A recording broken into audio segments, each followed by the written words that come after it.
last number of weeks, we've been in this series, Unsung Heroes, and we're wrapping it up today. And the way that we've defined or described what an unsung hero is it's somebody who may not get a lot of attention, they may not get a lot of applause, a lot of recognition, but they are someone who is setting an example of what it really looks like to follow Jesus, what it looks like to serve God with their life.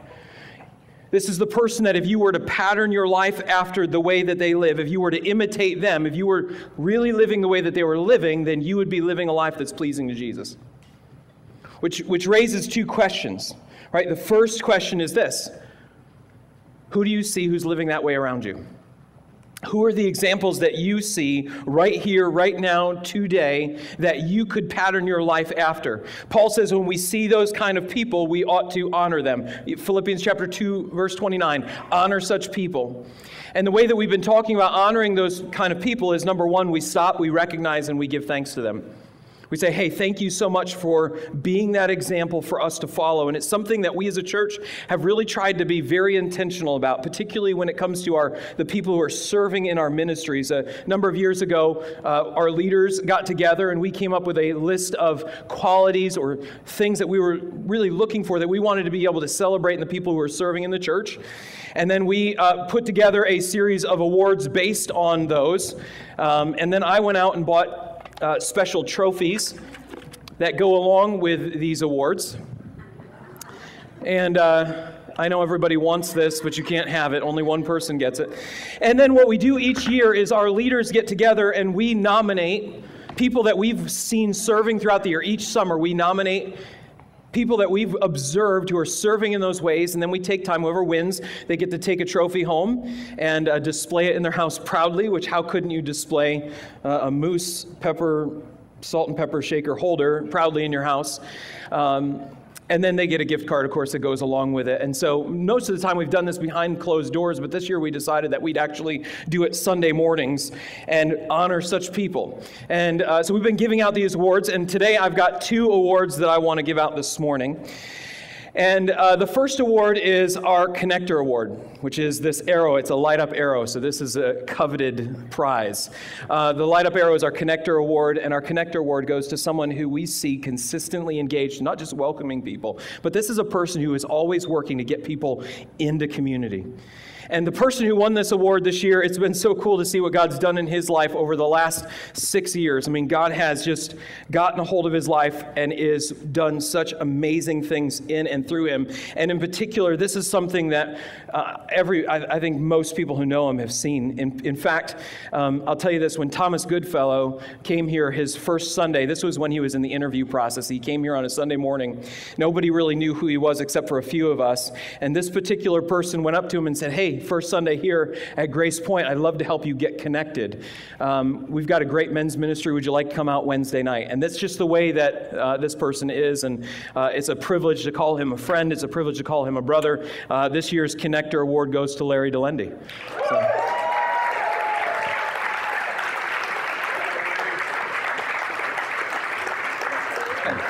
Thanks, man. Good work. And our next award is an award that was new last year. We call it our Sidekick Award. That's why it's a salt and pepper shaker. This is a person who is the salt to someone's pepper. And so this is a person who just has come along a particular leader or a ministry and has really served as that sidekick, someone who's really served as a great support to a leader or a leadership team. And this year's award goes to someone who has just done such a fantastic job, such a joyful, bright person. I mean, just her personality, who she is. And she has come alongside particularly our deacon ministry and has really helped them. Our deacons serve lots of different people, but in particular, she has helped do a lot of translating into other languages to help communicate, but not just the translation work that she's done. She's also helped to support their ministry, bringing things to people, and she's just done an absolutely fantastic job. So this year's Sidekick Award goes to Karina Johnson. Or not.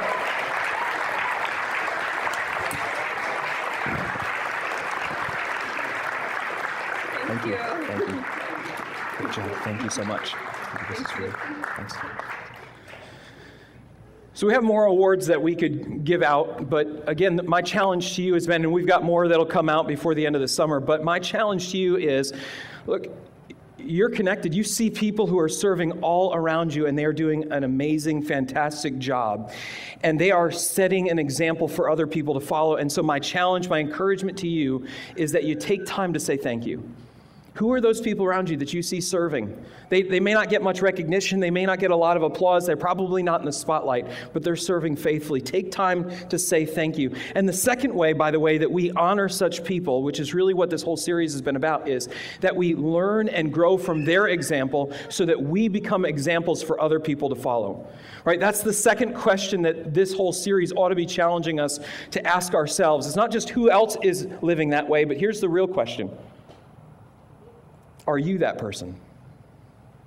Are you living as that example? Are you the person who, if other people were to pattern themselves after you, if they were imitating the way that you live your life, would they be living in a way that pleases God? And I know that that's a hard question. It's a bit of a searching question, but it's really the whole heart of this series is saying we've got to challenge ourselves and do some hard work of saying, are we growing to become those people who are doing what Paul tells to Timothy to set an example for the believers in speech, in life, in love, in faith, and in purity? Is that who we're becoming? This morning, we're looking at one last unsung hero, and his name is Jethro. Jethro is the father-in-law of Moses. You may not know this, but Moses was married. He had children. When Moses had grown up in Egypt, if you remember, he grew up in Pharaoh's household, but then he ended up murdering a slave driver and had to flee Egypt, and he fled to a place called Midian, where he met a woman by the name of Zipporah. They got married and they had children, and it was then that God called him to go to Egypt, to go to Pharaoh and to say, let my people go. And so Moses has his wife and children stay with Jethro, his father-in-law, her father, there in Midian while he goes to Egypt. And when we come to Exodus chapter 18, what we find out is, of course, that Moses went, God sent the plagues, Pharaoh said, get out of here. They left, and you remember Pharaoh sends the army after them. They come to the Red Sea, God parts the sea, they walk through, God closes the sea over the Egyptian army, and now they're on their way. Moses has gone from rescuer to national leader. And he's leading this mass of people on a journey to a land that God promised all the way back in Genesis to Abraham. All of this has been all God's plan, and now they're on their way to the promised land, and Jethro hears about everything that's happened, and he gets Zipporah, Moses' wife, and their children, and goes to meet up with Moses as he's leading the people to the promised land. And when he gets there, what we're about to read is what Jethro observes of what Moses is doing.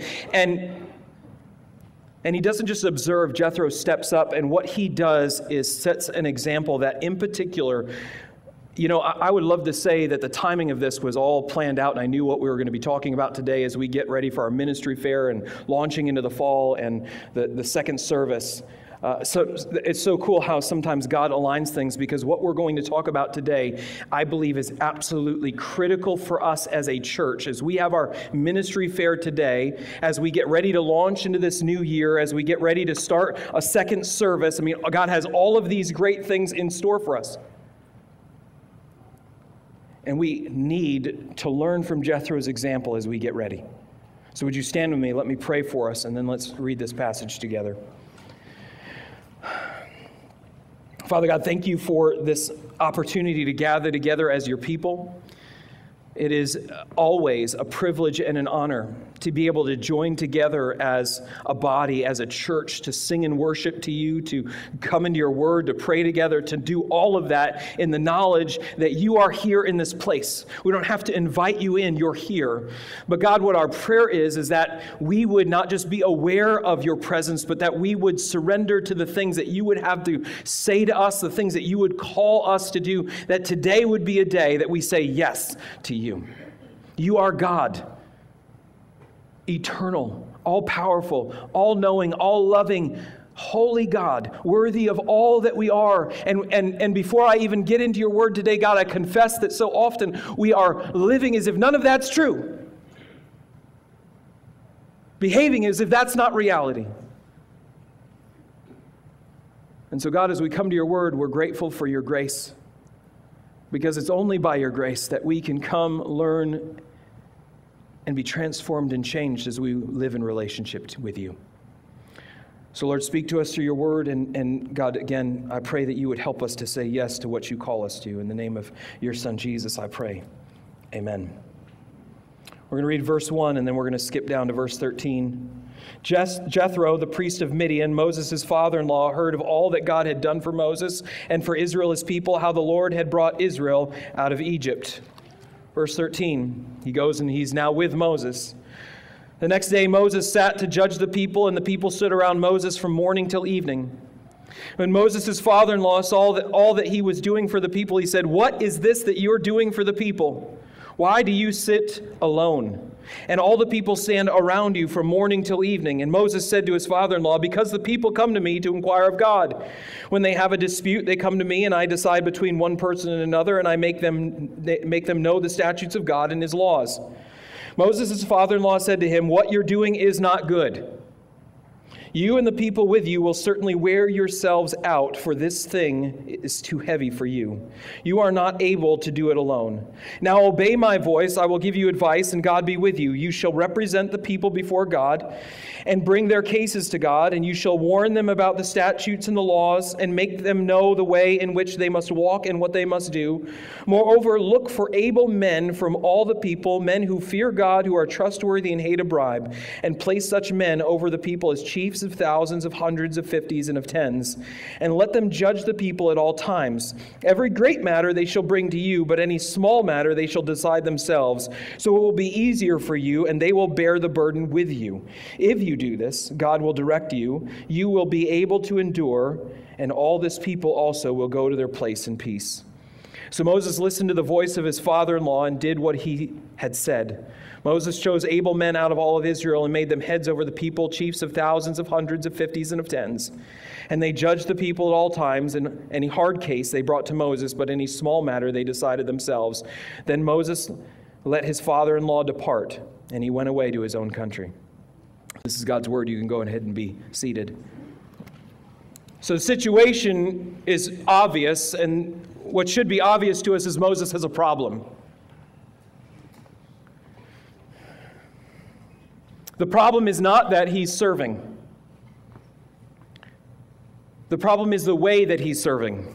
The problem isn't what he's doing. The problem is the way in which he's doing it. Moses has gone from being a rescuer to go in and call out Pharaoh and say, "Let my people go." And now he has changed roles from rescuer to national leader, leading his people on a journey to the promised land. And with being the national leader culturally, there were other responsibilities that he had to carry. In particular, what we see in this passage is the normal responsibilities of a leader at this time in this culture was you had to handle the disputes and the cases that were going on among the people. You had to be the judge. And so what he's doing is right and good, but again, that's not the problem. It's not what he's doing, it's how he's doing it. He's serving, but he is serving in an unhealthy way. Because what's happening is from morning until night, he gets up in the morning and he starts judging the cases, and it goes all day long until nighttime. He goes to bed, he gets up. The sense is that this is not a one-time instance, that Jethro is observing it at this moment. But the sense that we get is that there is a pattern that's going on for Moses, going from morning until night, serving, giving, sacrificing all day long. And here's what that means. That means that Moses is unhealthy because there is no balance to his life. Because he has no time for his wife, he has no time for his kids, he has no time for his health, he has no time for his relationship with God. All that he's doing is serving. And Jethro observes, but he doesn't just observe. What we see is Jethro speaks up. And here's what he does. This is the example that he sets for us. It's our big idea this morning. Here's what it is. Jethro shows us that a hero is someone who is looking out for the health of the people who are serving around them. A hero is someone who is looking out for the health of the people who are serving around them. And like I said, I think this is a critical message for every single person in this room and for us as a church together to hear. Because here we are, we're getting ready. We've got our ministry fair right after service. All of our ministries are going to be sharing all of the opportunities that they have for places that they need people to plug in and serve. We've got our second service getting started, and there is so much that God is expanding for us, so many opportunities that He's giving us. We've had in the past up to 80% of our congregation, a little bit over 80% of our congregation is served in the past. But we've had new families coming in, and so that percentage has dropped down. And here's what our goal is. Our goal is to get as close to 100% of people involved in serving as possible. And I say as close because, quite frankly, I don't want to get to 100%. And here's why. Because there should always be new people walking through the door who aren't yet serving. But as new people come in, and some of you are new, you've been here, and new, we mean, you've been coming here in the last couple of months, maybe up to a year, and you still call yourself new. And we're glad that you're here, and we're glad that you're staying, and now what we want to see is as many people as possible get involved in serving, and here's why. Not just because we want people to serve, but because, hear this, God has things that He wants to do in and through us as a church this year that can only be done when we're all in it together. If you're here, the reason that you're here isn't just by chance, and you're not just here to be fed. God brought you here, and He's given you abilities and gifts that He has intended for you to join in and be a part of what He wants to accomplish. If you're not serving, and you're here but not engaged, I want you to get this. There are things that God wants us to do as a church that we can't do without you. That's fact. And you do without what you will, but I'm just telling you, that's the design that God has put on the church. But hear this. The goal isn't just that people serve. The goal isn't just that people serve, it's that when we serve, that we serve in the way that is healthy. If we're going to accomplish all that God has called us to, it's not just that we're all serving, giving, and having no balance. If we're going to accomplish what God's given us, then we have to serve, but we have to do it in a healthy way according to His design. And here's just the fact of it. We have the tendency, all of us in this room, have the propensity to be just like Moses. We tend to be, we're willing to serve, we're willing to be sacrificial, but we have the tendency to do it in a very unhealthy way. And here's what that means. It means that we need to be a community that is engaged in intentionally watching out for the health of the people around us. Just like Jethro, we need to be Jethros for each other. And if we're going to do that, there's 4 things that I believe that we ought to be learning from Jethro this morning. Are you ready? Okay, all right, good. Just making sure. All right, here's number 1. We have to get clear on what healthy serving actually looks like. And my argument today, and I will not change this, is that we as the church, not just as Grace Point Plainfield, but as the church, we do not have a good definition of what healthy serving is. At least we don't have a good practice of it. All of the evidence in my mind tells me, all of the evidence that I see out there is telling me that we don't know what it looks like to serve in a healthy way.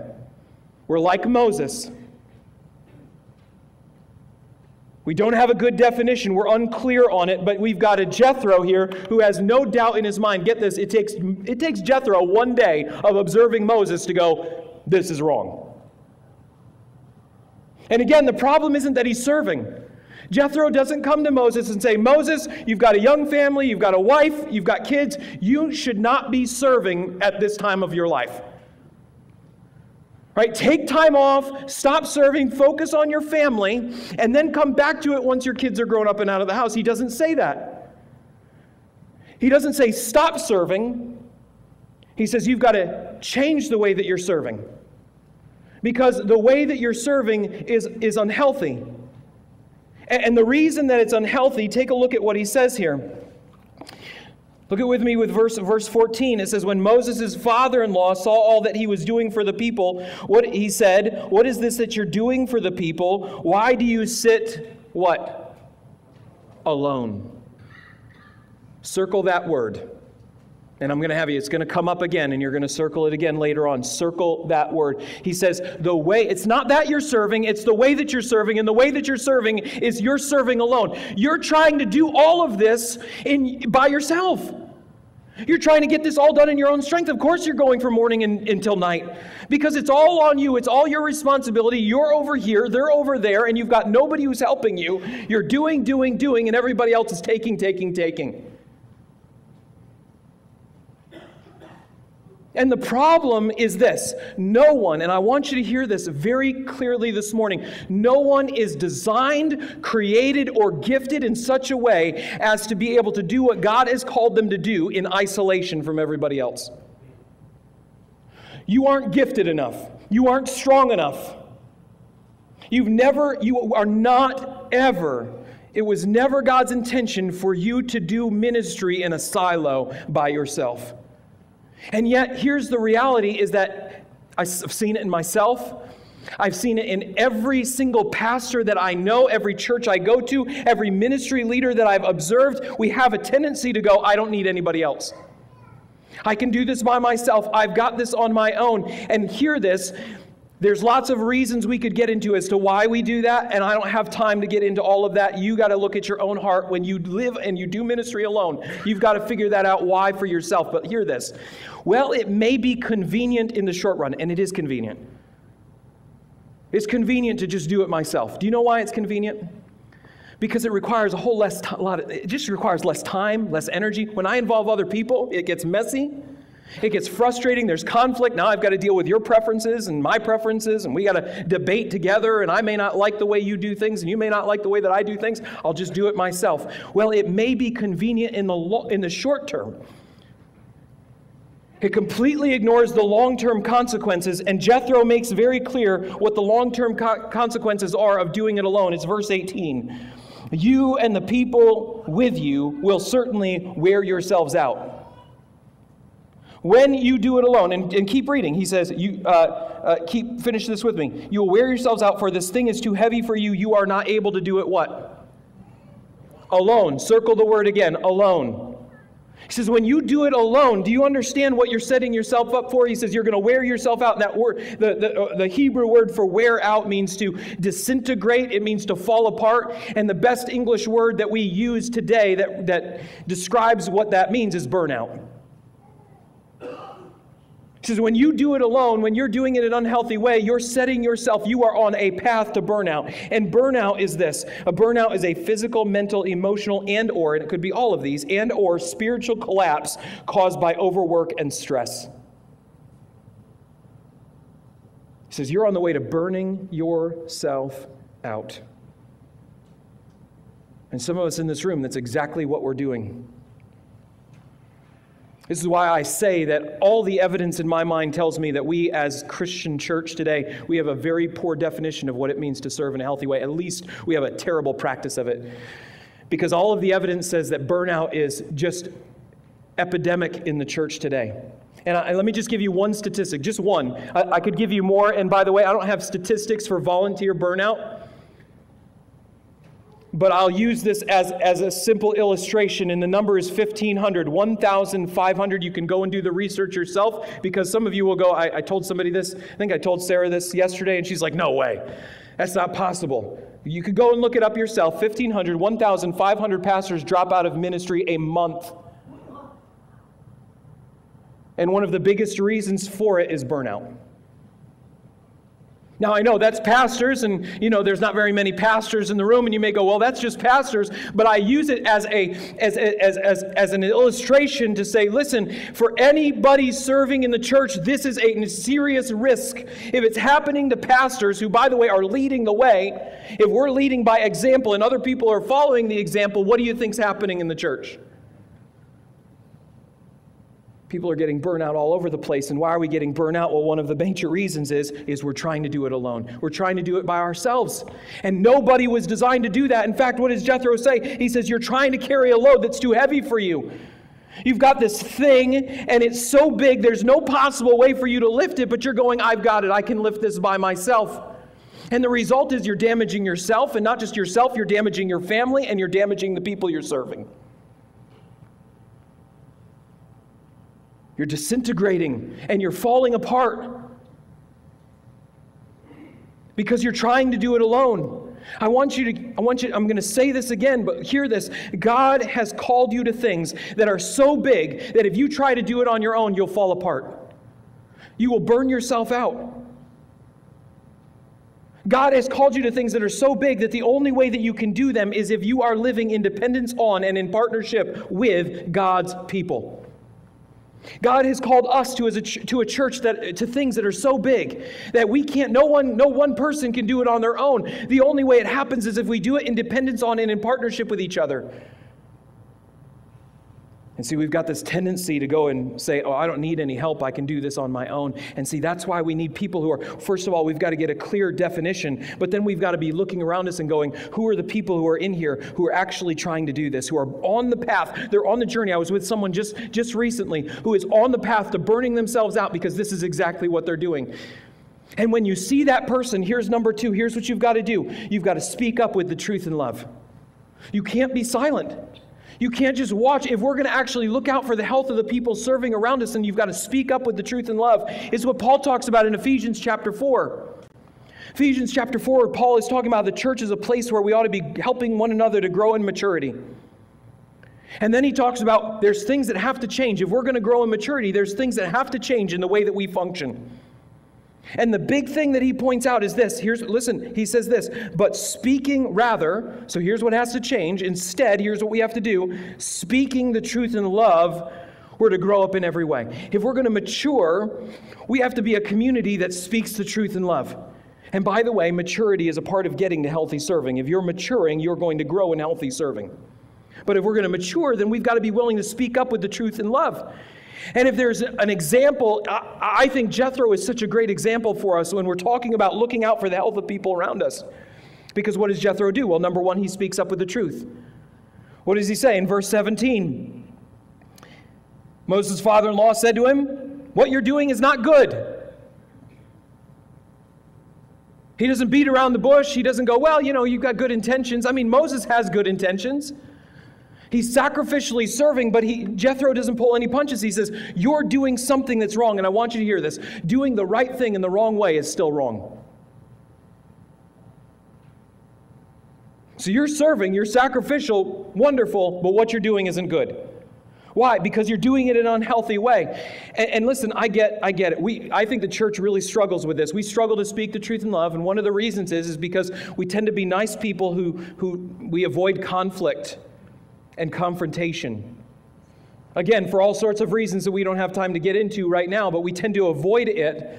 And the problem is that in this case, Moses needed somebody who was caring enough to confront him.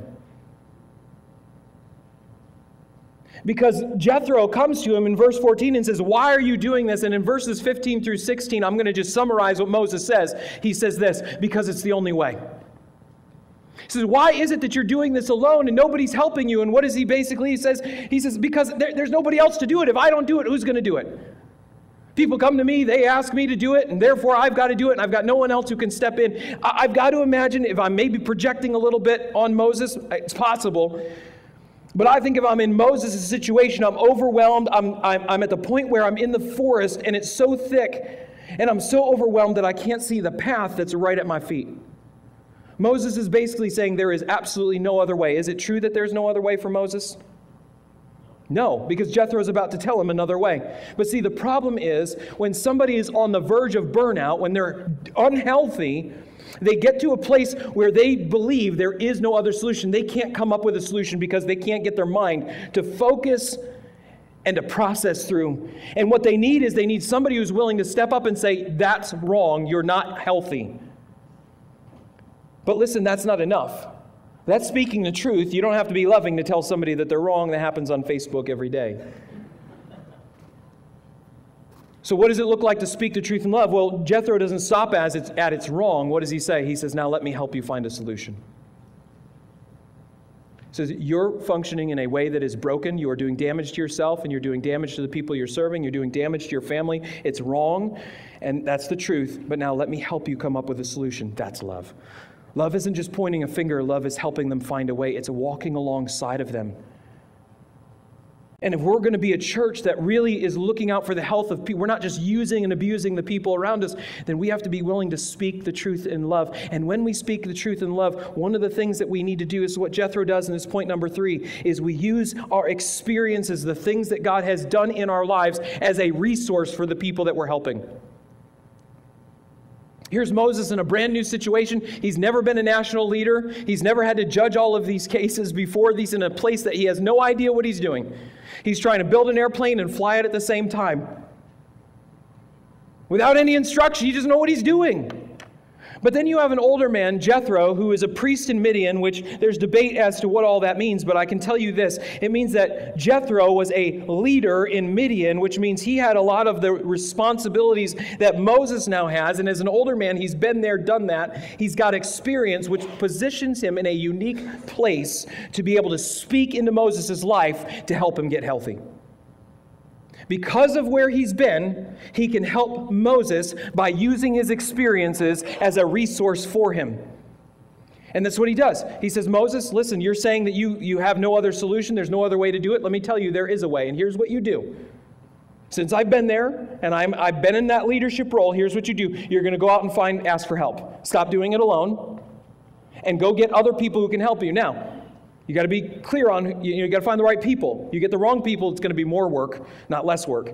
So you got to find the right people. They're people who are trustworthy, who love God, and won't take a bribe. And the reason it's no take a bribe is because they're going to judge cases. And so if you're going to get somebody who's going to handle it as a righteous judge, then they got to not take a bribe. But he says, find the right person and then spread the responsibility. You don't have to do everything. There's other people who are gifted and have the capability of doing the things that you're doing. Now listen. Hear this. He never says stop serving. He doesn't say, hey, you're on the verge of burnout. Why don't you take a year off and then come back? He doesn't say drop the responsibilities. Other people will take it. You don't have to worry about that. Just forget about it for a while. You don't have to be engaged. Hear this. God has called him to engage in serving. And I believe the same thing is true for everybody in the room. He's given you gifts. He's put you in a community, and he's put you in that community with those gifts for the purpose of you serving. So Jethro doesn't say, stop serving, take a year off, just, you're almost at burnout, so let's just, not take any more responsibility. No, he says, no, just change the way that you're doing this. And what do? He says, you get other people, you ask them for help, and you spread out the responsibility. He takes his experience, and he uses it as a resource to help Moses get healthy. And get this. This is something that every single one of us have the ability to do. And by the way, not just the ability, we have the calling. It's Titus chapter 2. Paul, I'm just going to summarize what he says, but he says this. He says, older men ought to be pouring into younger men, and older women ought to be pouring into younger women. Why? Because you have wisdom and experience that you can take and use as a resource for those who are younger than you, less experienced than you, and help them be healthy. I talked to someone just the other day, an older woman who said, I feel like I'm out of my prime and I don't really feel like I have much to give. And I looked at her and I said, you're right in your prime. You've got all of this experience and you've got all of this wisdom. You've got all of these things that you've learned along the way. God's done all of this in your life. And there is a whole world of women out there that have no idea what they're doing, and you've already been there. And you can pour into them and you can help them. But listen, it's not just older in the sense of age. It's not older just in the sense of, you do this if you have gray hair. It's older in the sense of maturity. Years back, I had a couple come in. They were thinking about getting married, and they came into my office to sit down and get some wisdom from me. I just heard some laughter. I don't know how I feel about that. Yeah, crazy. I get it. Yeah, it is crazy, and here's why it's crazy, right? Because the couple sitting down across from me, I was in my late 20s, maybe early 30s. I can't remember exactly when it was, and they were in their early 70s. And they're sitting down across from me, asking me for advice, and I'm going. And I said this, I'm like, I feel like maybe I should be asking you for advice right now. I don't know what to do, but why? Why would they come to me? Because they looked at me and said, we see wisdom and experience even though you're young, and we want to come and ask you. See, it's not just about age. And by the way, everybody in this room has somebody who's younger than them, whether by age or maturity, that they can be pouring into. When we went to Maine, we brought William, who's 14 years old, on the trip with us, because we said we wanted to take every one of our kids on on a mission trip before they started high school. Will starts high school this week. And so we went to Maine, and it was one of those things where I'm like, I don't know what this is going to be like. I don't know how he's going to feel about it. But you know what was awesome was to see him come alive on the trip and to serve. And one of the things, we were serving alongside of the pastor church planter's family. And they've got young, an 11-year-old, a 7-year-old, and a 4-year-old. And one of the things that Will did while we were there is he just loved them. And he poured into them, and it was such a blessing and encouragement to them and to their parents. And see, there you have as an example where it doesn't matter if you're in junior high school, or you're a senior and you think, well, what do I have to give? Every single one of us has these things that God's done in your life that are now resources that you can pour into the people around you. 2 questions that you ought to answer yourself. And we're not going to have time for you to answer them right now, but I would encourage you to write them down and answer them today. Question number 1, what has God taught you? What's God taught you? Question number 2. Are you ready? How has God grown you? Now, the answers that you have to those 2 questions, do you know what those are? They're the resources that God's given you to pour into other people's lives. And see, there are other people who need you, like Moses needed Jethro to come and pour his experience to bring clarity into his confusion. There are people around you who are drowning right now. There are young parents who are feeling overwhelmed, and they don't know what to do. There are parents with teenagers who they have no idea what they're doing in their place. There are couples who are wrestling in their marriage and they don't know how to resolve it. There are people who are serving in ministry overwhelmed, and they need you. They need you to be willing to take your clarity, the things that you've learned, and bring it into their confusion. But see, you've got to be intentional if you're going to do that. You have to be looking out for those people, looking out for the health of the people serving around you. And then here's point number 4, is that we have to keep pointing people to the one who can lead them to health, and it's not you. You can't make people healthy. You can't do it. And one of the dangers of looking out for people around you and using your experiences as a resource for others, I think one of the reasons, I know it, one of the dangers is pride. And I've seen it. Because I've seen people who want to be mentors who are just arrogant. And here's what that looks like. They basically say, if people would just do things my way, they do it better, the best way it can be done. And if people would just agree with me, they'd be right. And see, that's pride. And Jethro could have done that. He could have come into Moses and say, listen, you don't know what you're doing. Either A, let me take over, or B, just do everything that I'm telling you to do. And by the way, the way that the English translation is it makes it sound that way, but it's actually not what Jethro says. In fact, let me just point it out to you. Verse 19, he says, now obey my voice. I'll give you advice, and God be with you. That obey my voice is not what he actually says. He says, now listen, because I'm about to give you advice. Pay attention, because I've been there and I've had that experience. But when he says, and God be with you, what he's saying is, and God lead you. If I'm going to put it just in simple words here, I'll put it this way. It's like me coming and saying, listen, I've experienced what you're going through. Here's some things that I did, but at the end of the day, you got to pray and ask God. Because listen, he may lead you to do what I'm saying, or he may lead you to do something else, but I can tell you this, he isn't leading you to keep doing what you're doing. And here's why he's not going to continue to lead you to do what you're doing. He's not leading you to do what you're doing because when you are getting burnt out, it's not because you are obediently serving God. It's because there's brokenness in your understanding of either A, what God's called you to do, or B, how he's called you to do it. God is never going to burn you out. You burn you out. God is always about supplying you with every resource you need to do everything it is that he's called you to do, which means if you don't have the resources, either you're not doing what he's called you to do, or you're doing it in the wrong way. So God's not going to, if you're burning out, God's not going, hey, just keep going. No, there's a change coming, and Jethro says, listen, at the end of the day, it's not about me. And it's not about what I've done. Certainly God may use this to help you get clarity, but at the end of the day, it's what's God calling you to do. And if this is what God's calling you to do, look at the last thing he says, verse 23. If you do this, God will direct you. Actually, start a little bit before that. Start the sentence before it. He says, go and find these people so it will be easier for you, and they will bear the burden with you. You're not going to do it alone anymore. If you do this, God will direct you. You will be able to endure, and this people also will go to their place in peace. He says, listen, whatever God leads you to do, he's going to lead you to do it in a way that has balance in your life. Instead of doing it all yourself, you know what you'll be able to do? You'll be able to invest in your wife. You'll be able to invest in your kids. You'll be able to take care of your health. You'll be able to walk in your relationship with God, and you will have all the resources to be obedient and faithful with whatever it is God called you to do.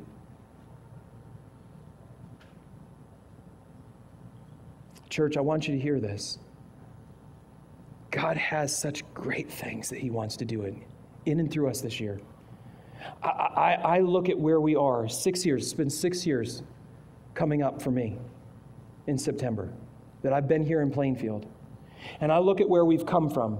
And I look at what we've been through. And I look at where we are today. And I just can't help but look at it and go, God is setting us up for something, and I don't know what it is, but it's not something small. It's something big. It's something great that God wants to do in and through us here in Plainfield, not just in this building, but here in Plainfield, that God has great things in store for us. But it won't happen by us sitting on the sidelines. We have to be engaged, but it's not just by us engaging. It's when we serve together as God's people in health. Because we're not doing it in isolation. We're not doing it alone. We're doing it together. And the question that every person in this room has to ask is this. Am I in? Do I want to be a part of that?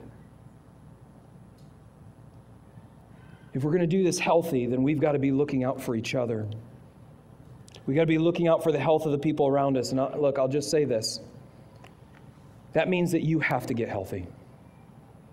No one here in the room can make you healthy. Only God can. And number one, you got to meet Jesus. Because Jesus is the only one who can radically change the way that you serve. See, apart from Jesus, you will serve based on a man-made approach to God, which is always about I do in order to get God's love and acceptance and forgiveness. So here's what that does. Religion will always burn you out. Because you will do, work, and it's never enough. But the good news of the gospel is that Jesus Christ came and has already done it all for you. He lived the life that you didn't live. He lived obedience, died for your disobedience, rose again, conquered sin and death so that you could receive salvation as a gift. You don't earn it. And see what that does is it radically changes because now I don't serve because I'm trying to get his acceptance. I serve because I already have it. If we're going to be healthy, we got to get out of the slave mentality and start serving like children because that's who we are. Loved by the Father eternally. Through Jesus Christ, which is what we remember as we come to this table. Number two, you got to find your place. Because if we're going to watch out for the health of the people serving around you, you got to actually be in the trenches. You can't watch out for people's health when you're off by yourself. When you're not engaged and you're not actually serving. You can't look out for people's health alone. You got to be in the trenches with other people. And then number three, you got to stop doing it alone.